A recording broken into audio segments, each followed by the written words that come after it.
Hi everyone, कैसे हो आप लोग। Welcome back to my channel reaction by Pooja. तो आज का जो रिएक्शन होने वाला है वो होने वाला है अप्सरा आंटी और सचिन मनीषा के ऊपर, और होने वाला है अंशु की ननद के ऊपर। तो आप सभी को पता है कि अभी जो सचिन मनीषा है वो निकल गए हैं अम्बाला के लिए, और रास्ते में वो चले गए थे प्रियादीप के घर। सचिन मनीषा यानी कि मनीषा की जो बात हुई थी प्रियादीप से रास्ते में, तो वहाँ से वो लोग प्रियादीप ने इनवाइट किया और अपने घर बुलाया कि आ जाओ, रास्ते में थोड़ा सा आराम भी कर लेना। तो इस तरीके से वो लोग आए। वहाँ पे जाकर उन लोगों ने मीशो का जो हॉल है वो हॉल वीडियो भी शूट किया है।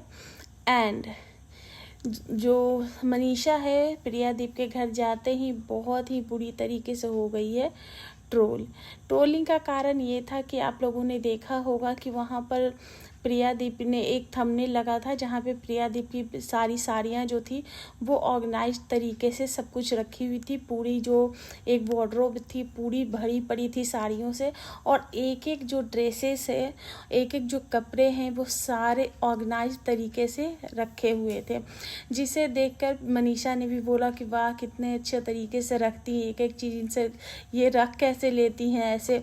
प्रियादीप का जो घर था वो पूरा नीट एंड क्लीन था, और तो ये देखकर सब लोग जो है वो मनीषा को करने लगे ट्रोल कि ये देखो झूलन देवी, तुम सिर्फ झूलती रहती हो, ऐसे घर साफ रखा जाता है, प्रियादीप से कुछ सीखो, ऐसे वैसे।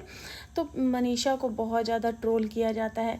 देखिएगा इसमें जो प्रियादीप है उनको मैं आज से नहीं, पिछले 6 साल से मैं उनको जानते, 6-7 साल से उनका मैंने फर्स्ट वीडियो देखा था, उन्होंने मेकअप कलेक्शन दिखाया था, और उसके बाद मैं उनकी फ़ैन तब बनी थी जब उन्होंने सावन लुक किया था ग्रीन साड़ी में, तब मैं प्रियादीप मतलब कि डाई हार्ट फ़ैन ही बन गई थी। उस वक्त मुझे उनका वो लुक बहुत ज़्यादा पसंद आया। हाँ, प्रियादीप मुझे थोड़ी इरिटेट करती थी जैसे कि बहुतों को करती है, क्योंकि उस वक्त प्रियादीप का जो नेचर था I mean and my self वाला था, एकदम नाजुक सी लड़की ऐसी थी। एक बार मैंने अपने पुराने चैनल पे उनके लिए एक मिमिक्री वीडियोस भी बनाई थी, लेकिन उस वक्त मुझे अच्छा नहीं लगा था, क्योंकि फिर मुझे रियलाइज़ हुआ कि यार ये अगर यंग लड़कियां करती है तो थोड़ा समझ में आता है, शायद मुझे नहीं करना चाहिए था। तो फिर मैंने प्रियादीप के ऊपर किसी भी तरीके का वीडियोस बनाना बंद कर दिया, लेकिन इसका मतलब ये नहीं था कि मैं उनको हेट करती हूँ। जो देखो, मैं अगर मेरे मन में जो होता है वही मैं अपने रिएक्शन के थ्रू देती हूँ। तो प्रियादीप ने भी बहुत कुछ सीखा है, उन्होंने भी वक्त लिया है।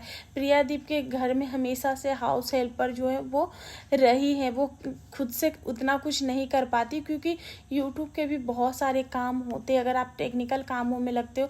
अभी मैं देखती हूँ कि वो पीयू को भी संभालती है, बच्चे को स्कूल भी भेजती है, क्योंकि वो सारे काम जो है वो माँ के ही होते हैं, और बहुत सारी जैसे कि चीज़ें होती हैं वो करती हैं। और भले ही हाउस हेल्पर आप कितना भी रख लो, लेकिन सोशल मीडिया का जो काम है वो सिंगल हैंडल करती है। भले ही नेहा उसको सपोर्ट करती है, लेकिन फिर भी बहुत सारी चीज़ें देखनी पड़ती है, करनी पड़ती है।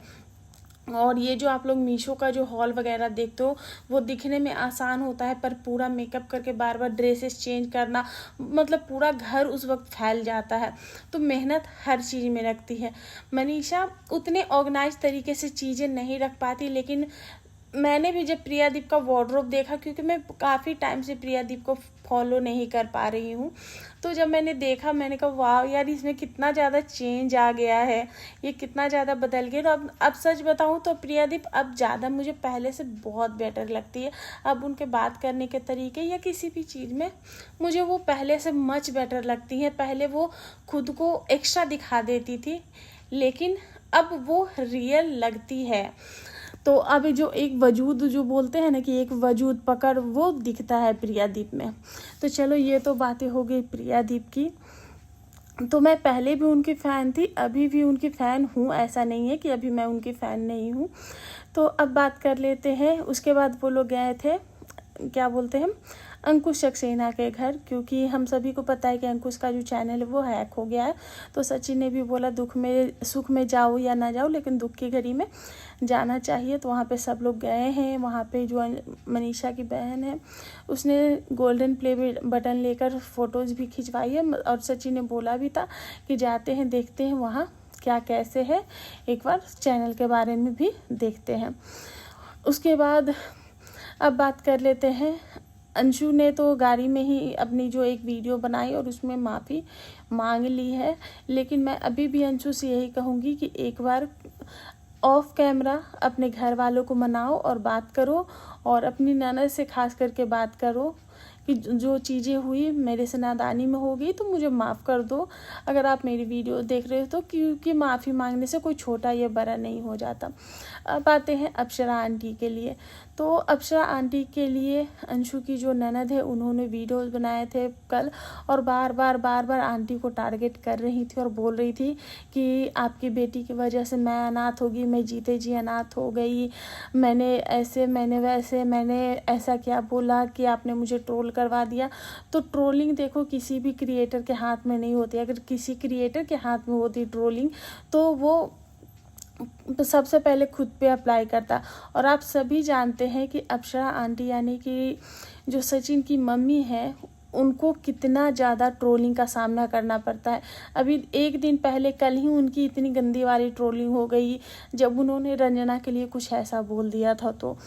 तो यहाँ पे छोटी छोटी बातें जो हैं वो पकड़ी जाती हैं, और ट्रोलिंग पे, हेटर्स पे और कमेंट करने वालों पे कभी भी किसी का भी जोर नहीं चलता है। तो आज आंटी ने रिप्लाई दिया है, और आंटी ने जब भी रिप्लाई दिया है अंशु के, खास करके अंशु के ससुराल वालों के लिए जब वो बात करती है तो तब वो एक बेटी की माँ बन के बात करती है। वो कभी भी एक यूट्यूबर या फिर वो खुद क्या है वो कभी भी नहीं दर्शाती है। वो हमेशा ही पोलाइट रहती है और हमेशा से ही अंशु के ससुराल वालों के लिए वो रिस्पेक्टफुल रहती हैं और हमेशा उनकी तारीफ ही करती हैं।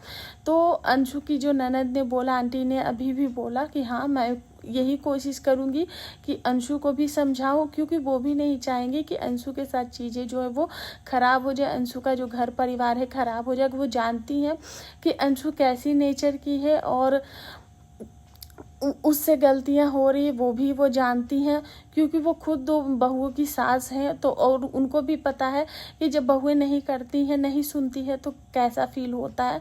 तो आंटी जी ये चीज़ें अच्छे से समझ रही हैं। आंटी जी ने हमेशा से ही अंशु को समझाने की कोशिश की है, और मुझे लगता है अंशु में जो ये चेंजिंग आती है वो आंटी जी के कहने पर ही आती है।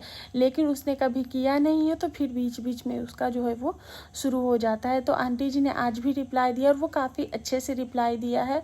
तो प्लीज़ उसको नेगेटिव में मत ले और चीज़ों को पॉजिटिव करने की कोशिश करें और अपने परिवार को इकट्ठा कर ले। अगर अंशु से गलती हो गई है तो आप बड़ा दिल रख लो, इसमें क्या जाता है।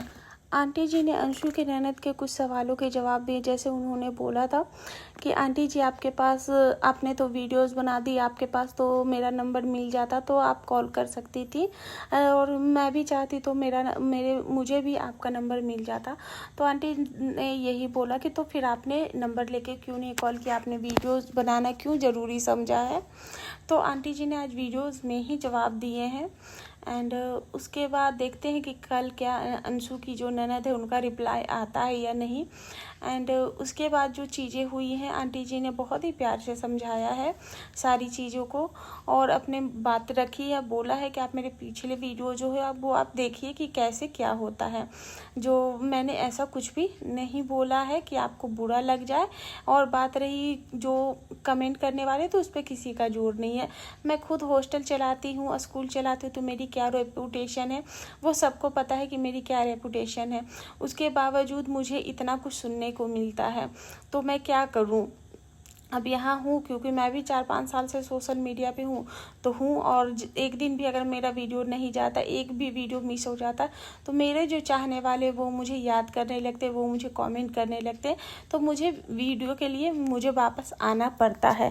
तो बस आपसे मैं भी यही कहना चाहूँगी अंशु की ननद जी कि देखो जो होना था वो हो गया, अपने रिश्ते को संभाल लो, क्योंकि रिश्ते बहुत ही अनमोल होते हैं और आपके जो इस टाइम का जो रिश्ता है वो थोड़ा सा नाजुक है। और रही बात आपके यूट्यूब करियर की, तो अभी भी आपका कुछ नहीं किया, 2-4-5 वीडियो तक आपको जो है वो नेगेटिव कमेंट्स आएंगे। उसके बाद आप चीज़ें पॉजिटिव दिखाती जाएंगी, और 1-2 वीडियोस में वो पॉजिटिविटी जब लोगों को दिखेगी तो आपके ऊपर से ये जो नेगेटिविटी है वो हट जाएगी। सो यही है मेरा आज का रिएक्शन। आई होप आप लोगों को अच्छा लगा होगा। वीडियो पसंद आए प्लीज़ चैनल को लाइक शेयर एंड सब्सक्राइब जरूर करें। मिलते हैं नेक्स्ट रिएक्शन में, तब तक के लिए बाय और हैप्पी नवरात्र।